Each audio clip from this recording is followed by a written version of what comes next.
মালাস রান্নাঘরে আপনাদের সবাইকে স্বাগত জানাই। আবার চলে এলাম একটি রেসিপি নিয়ে। রেসিপিটি দেখুন, দেখে ভালো লাগলে লাইক, শেয়ার, সাবস্ক্রাইব অবশ্যই করবেন।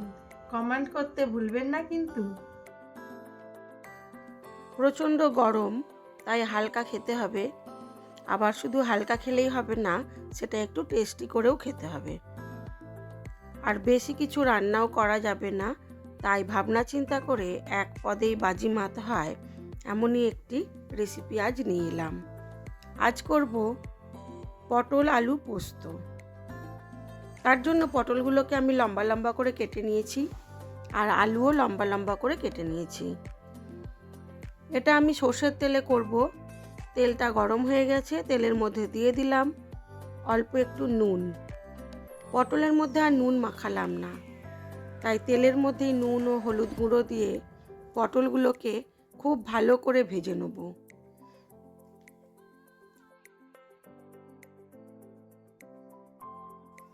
আমার মা তো এই গরমকালে প্রায় দিনই মুসুর ডাল আর এই আলু পটলের পোস্ত করতেন, বেশ খেতে লাগতো। মায়ের হাতে স্বাদ আনা সেটা আমার পক্ষে কোনোদিনই সম্ভব না, কারণ মা তো মাই হয়। তবুও সেই কথা মাথায় রেখেই আজ আলু পটলের পোস্তটা করার চেষ্টা করলাম।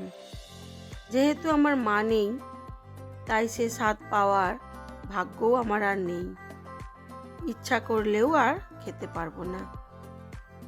তো আজ পটলের পোস্তটা সেই ভাবনা চিন্তা করে মায়ের মতো করেই করলাম। পটলগুলোকে খুব ভালো করে লাল করে ভেজে নিলাম। ভেজে তুলে রাখলাম। তেলের উপর দিয়ে দিলাম অল্প একটু কালো জিরে ফোড়ন।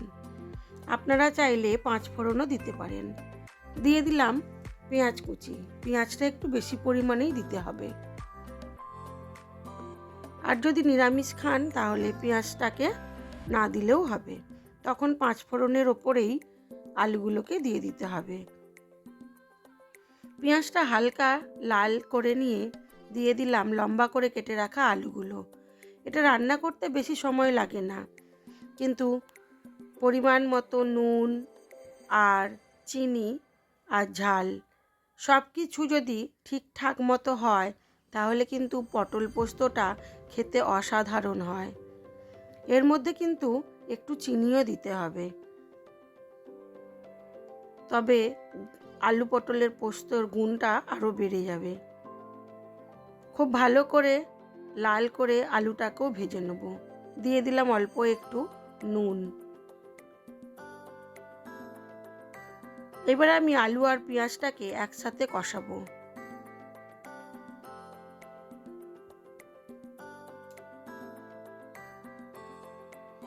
ঢাকা চাপা দিয়ে দিয়ে করলে আলু আর পটলটা যদি ভাজতে ভাজতেই সেদ্ধ হয়ে যায়, তাহলে কিন্তু এর স্বাদ বেশি হয়। খুব বেশি জল দিয়ে ফোটালে কিন্তু যে কোনো তরকারিরই স্বাদ অতটাও হয় না।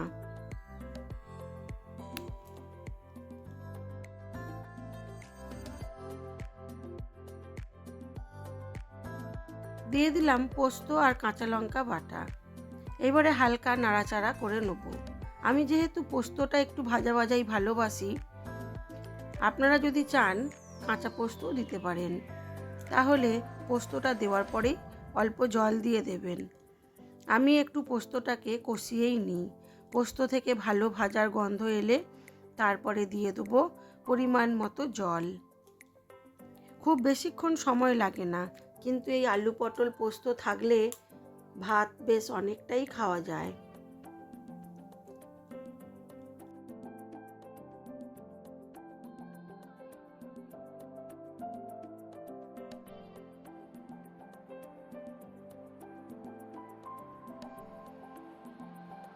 দিয়ে দিলাম পরিমাণ মতো জল।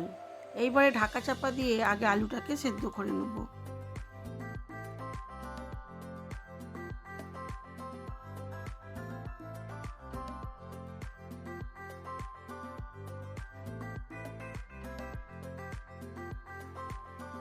ঝোলটা ফুটে উঠেছে।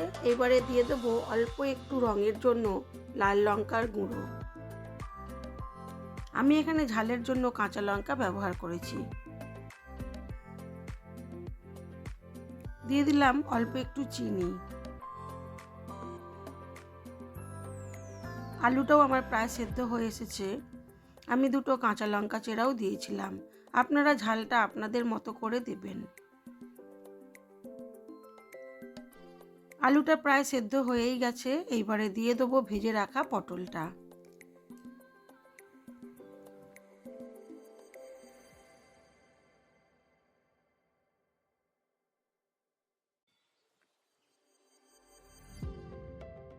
ভেজে রাখা পটলটা দিয়ে কম আঁচে একটু হতে দিতে হবে।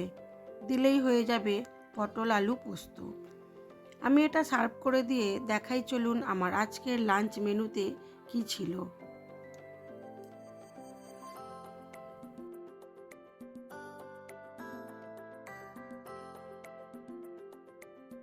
আমার আজকের লাঞ্চ মেনুতে ছিল সাদা ভাত, ঢ্যাঁড়স ভাজা, কুমড়ো ভাজা,